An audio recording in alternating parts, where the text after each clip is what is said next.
ज्ञान इंद्रायणी संतश्रेष्ठ ज्ञानराज महाराज यांच्या संजीवन समाधीच्या निमित्ताने इंद्रायणीचा अवखळ तरुणीसारखा खळखळणारा पदन्यास प्रवाह मागच्या 10-15 दिवसापासून एखाद्या हिमालयीन योग्यासारखा धीर गंभीर वाटत होता. परंतु आतून सागरासम चलबिचल तिच्यात चालू होती. नित्य इंद्रायणीत आचमन करण्यासाठी स्नान करण्यास येणाऱ्या पांथस्तास हा बदल जाणवणे शक्य नव्हते. परंतु काठावरील सिद्धेश्वराच्या अनामिष नजरेतून हा बदल सुटणे शक्यच नव्हते. या घटनेस सिद्ध बेटावरील आजान वृक्ष देखील साक्ष होता. मागच्या कार्तिकी एकादशीला पंढरी नगरीत लाखो वारकरी यात्रेच्या निमित्ताने जमले होते. त्यात हौसे नवसे व काही गवसेही होते. परंतु आमचे वारकरी या वरील तीनही प्रकारात मोडत नसत. आज त्यांच्या मनी काही वेगळेच होते. खरा वारकरी पांडुरंगाला काहीही मागत नसतो, परंतु तो आज हक्काने नव्हे तर हट्टाने काहीतरी मागणार होता. हक्कात अधिकार येतो तर हट्टात प्रेम, म्हणून सकल संतांची मांदियाळी आज पंढरी नरेशाच्या चरणी एक वेगळेच साकडे घालणार होते. यात संत चोखामेळा, सावता महाराज, सेना न्हावी, परिसा भागवत, चांगदेव महाराज, जनाबाई, पांडुरंगाचे प्रेम भांडारी संत नामदेव महाराज तसेच गोरोबा काकाही होते. आज संत ज्ञानराज माऊली, त्यांचे गुरुवर्य श्री निवृत्तीनाथ व धाकटे बंधू सोपान काका व भगिनी मुक्ता यांच्यासह पंढरपूर क्षेत्री पंढरीनाथाच्या अखेरच्या दर्शनासाठी येणार होते. ही वार्ता पंचक्रोशीत वाऱ्याच्या वेगाने पसरली होती. त्यामुळे आज चंद्रभागेच्या वाळवंटात या ज्ञानराजाला पाहण्यासाठी व वाघगंगेतील तुषार सिंचन आपल्या मनबुद्धी पटलावर पडावे म्हणून गर्दी करू लागले होते. चातकाप्रमाणे या तपोनिधी ज्ञानकीर्तिवंताची ते सर्वजण आर्तपणे वाट पाहत होते. पांडुरंगाच्या रावळावर सतत फडफडणारी भगवी ध्वजा आज शांत होती. रुक्मिणी माता आज काकड्याच्या अगोदरच पांडुरंगाच्या महाली दाखल झाली. हा विश्वदेव रात्री निद्रिस्त न झाल्याचे मातेच्या ध्यानात यायला क्षणही लागला नाही. कारण तीही जगन्माता होती. आज आपल्या प्राणनाथांचा प्रिय भक्त त्यांच्याकडे काय मागणे आर्जव करणार होता याची त्यांना कल्पना होती. त्यामुळेच साक्षात या वैकुंठ नायकाला आज निद्रादेवी प्रसन्न होत नव्हते.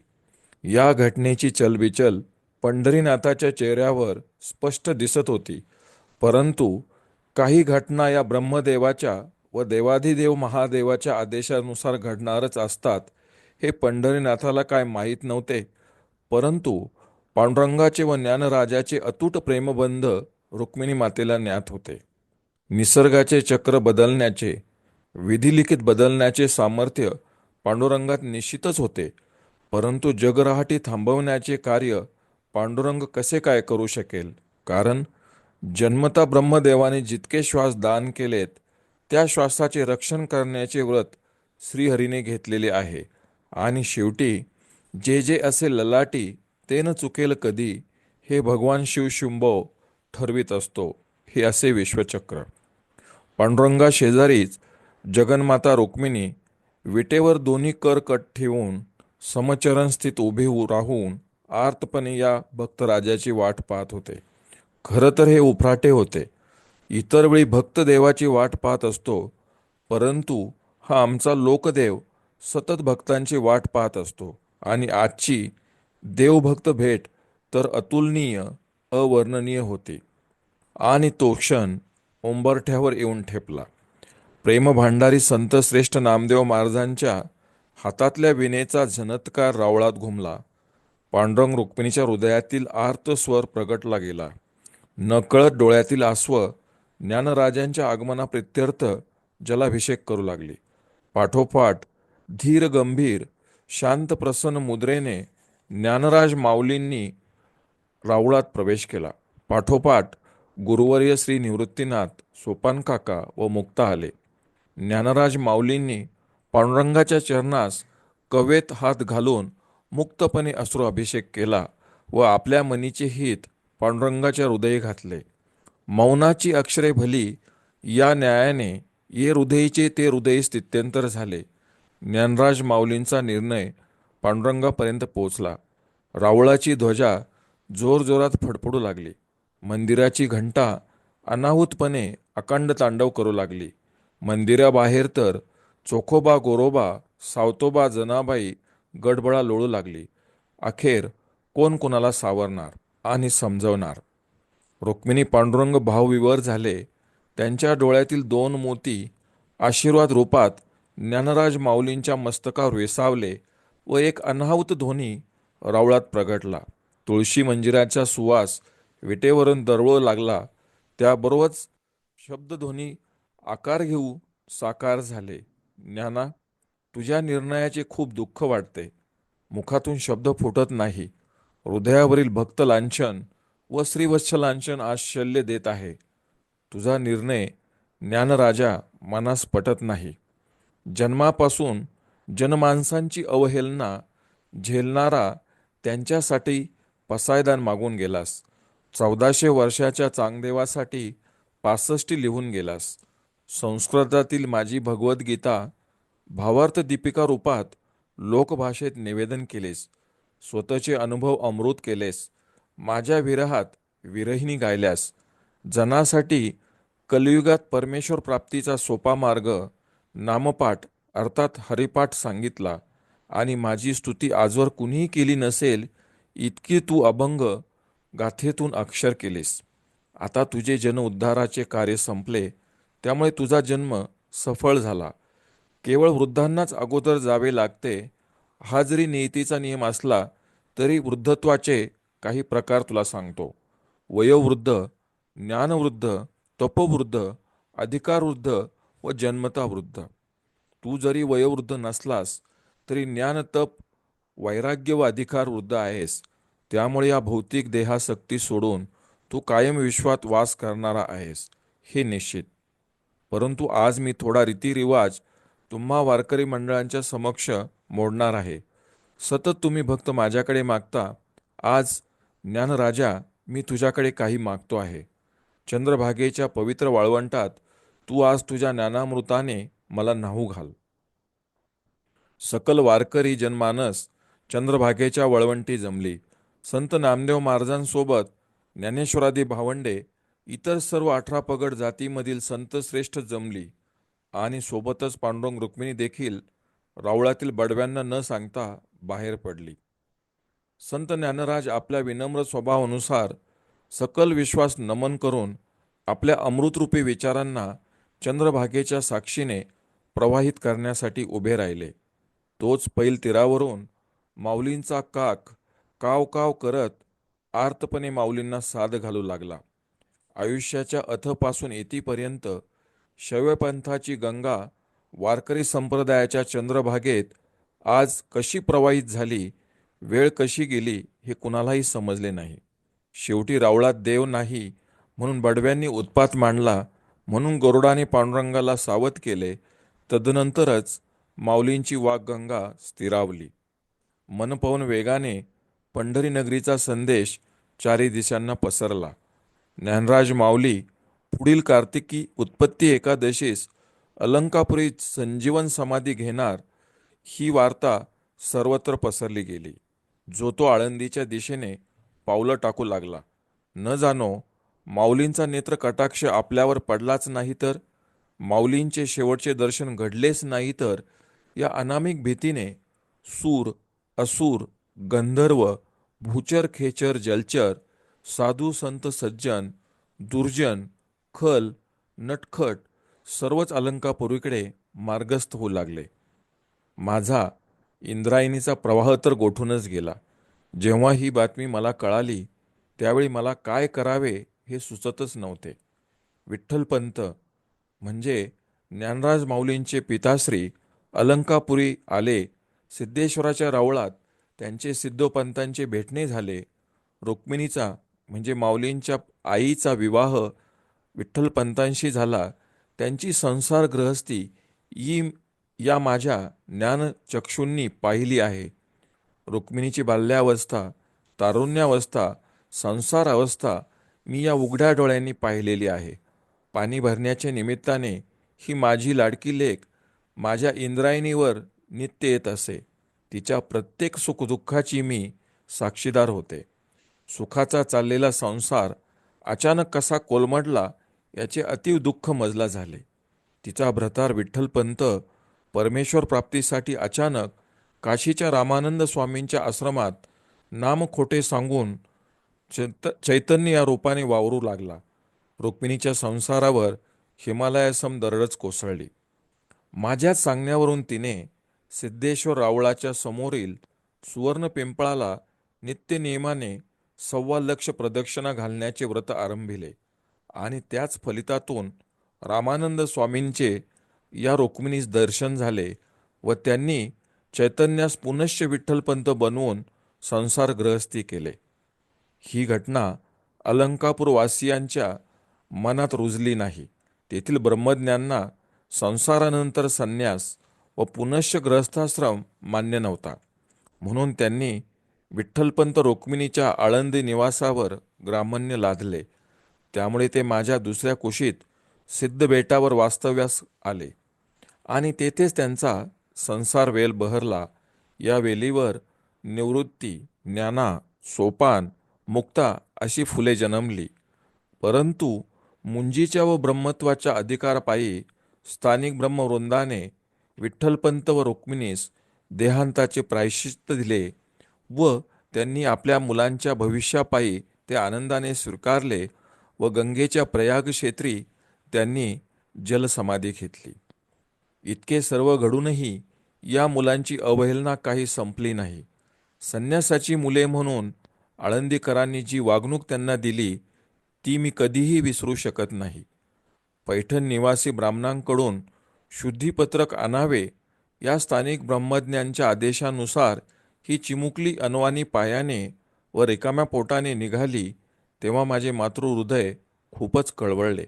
परंतु मी देखील काय करणार. चमत्काराशिवाय नमस्कार नाही.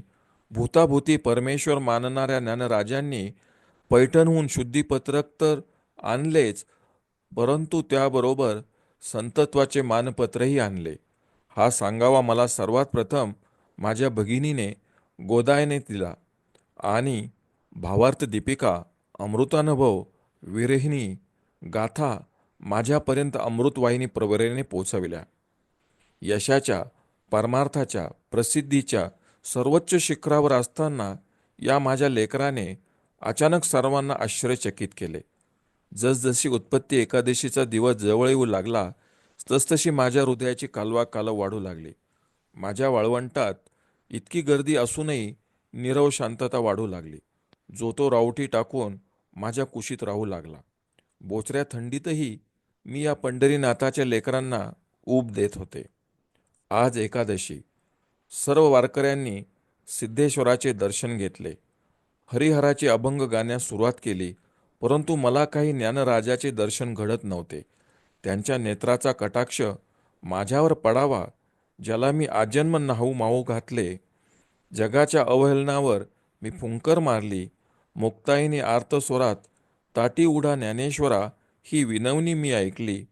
चांगदेवाच्या गर्वहरणासाठी जड मृत्तिकेच्या भिंतीस चलग भिंतीबाई असा आदेश देणारा ज्ञानयोगी पाहिला.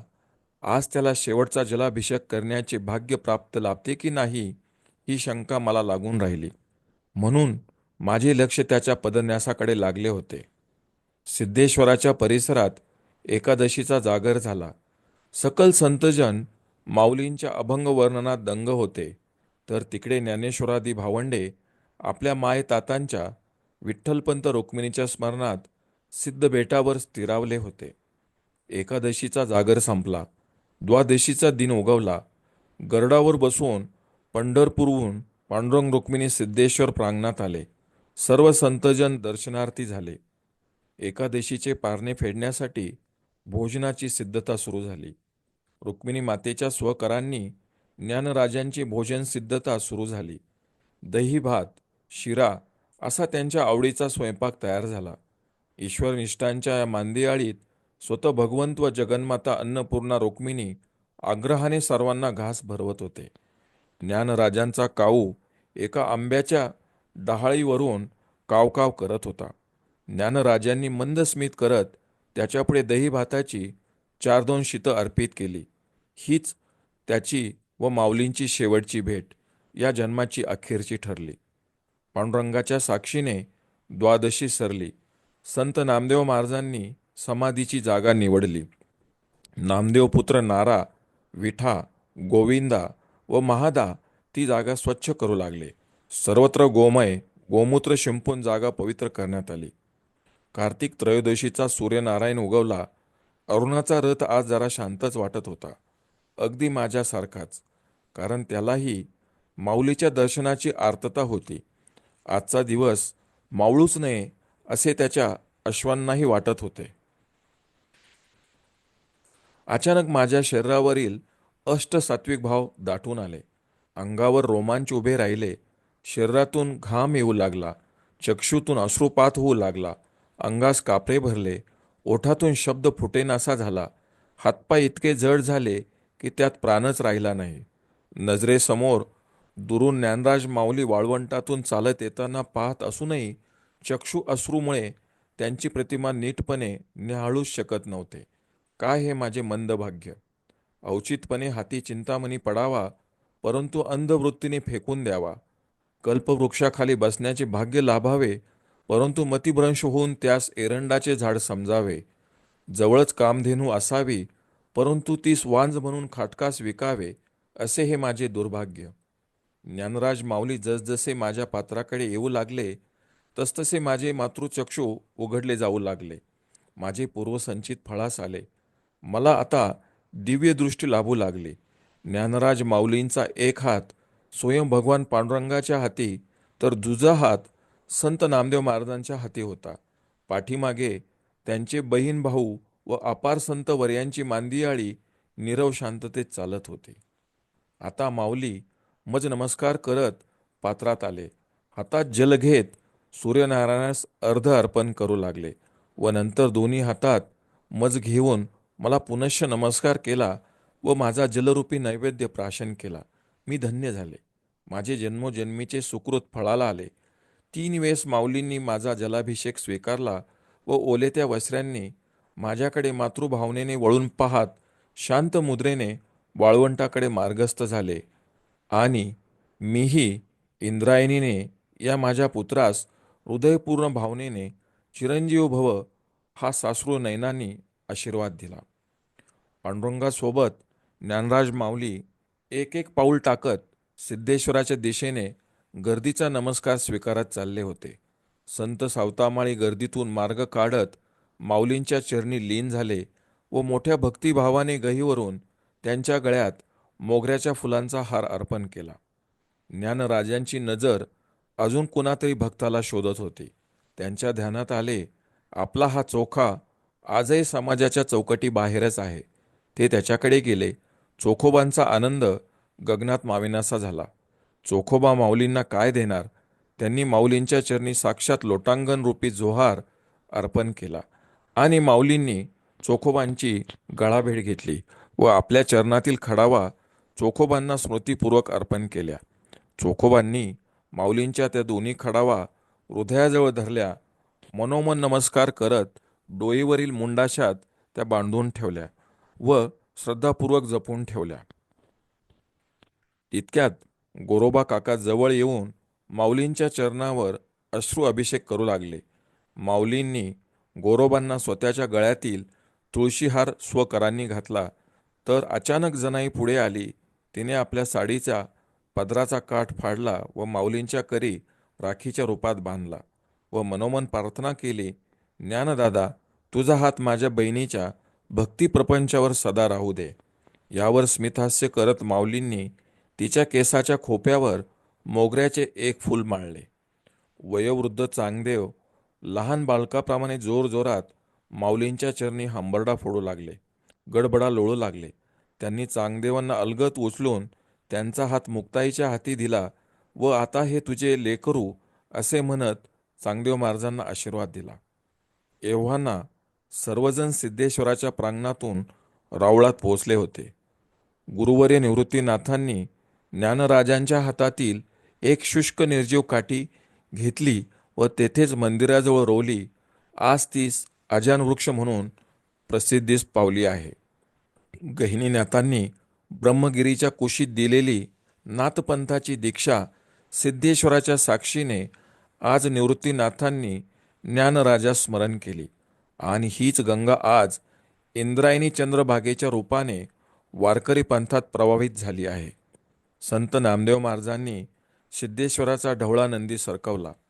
त्याखालील विवरातून स्वतः पांडुरंग रुक्मिणी ज्ञानेश्वरादी भावंडे संत नामदेव महाराज पुढे आले. नामदेव पुत्रांनी संजीवन समाधीची सर्व सिद्धता अगोदरच करून ठेवली होती.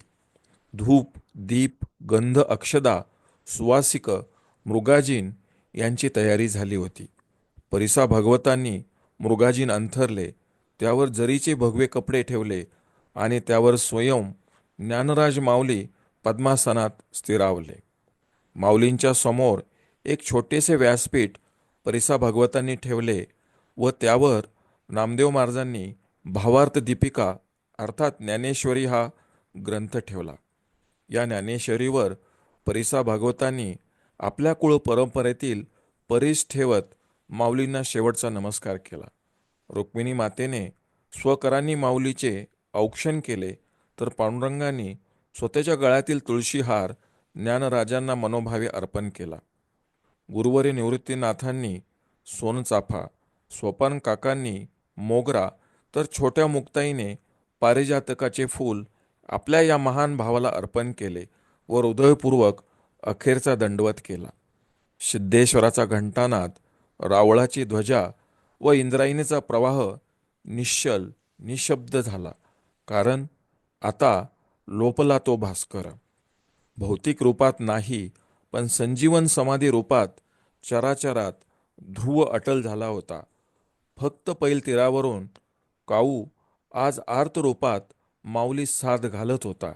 त्याच्या साधीची पूर्ण स्पष्टता संपूर्ण आवाजात गुंजत होती आणि ईश्वरनिष्ठांची ही मांदियाळी या आर्त रूपाला आरतीत रूपांतर करत टाळ मृदुंगाच्या ठेक्यात साथ देत तल्लीन झाली होती. माझी ज्ञानराज माऊली भक्तांसाठी आळंदी प्रसवली, धन्य धन्य तुझी सावली, ज्ञानराजा माझा थोर, आरती करीतो नित्य मी तुझा पामर. अलंकापुरी जन्मले, जडमुडा उद्धरले, भावार्थ दीपिका वदले, ज्ञानराज माझा थोर, आरती करीतो नित्य येऊन पैस मंदिर. जग उद्धारण्या अवतरले, पसायदान तुवा दिदले, संतकुळ मेळविले, ज्ञानराज माझा थोर, आरती करीतो नित्य राहुनी इंद्रायणी तीर. जाती भेदाची चौकट, समत्वाची दाऊन वाट, उद्धरी तू नटखट, ज्ञानराज माझा थोर, आरती करीतो नित्य येऊन अलंकापूर. रेड्यामुखी वेदवदन, भूताभूती आत्मा समान, जडभिंत चालवून, ज्ञानराजा माझा थोर, आरती करीतो नित्य अर्पुन जीव चरणावर. धन्यवाद.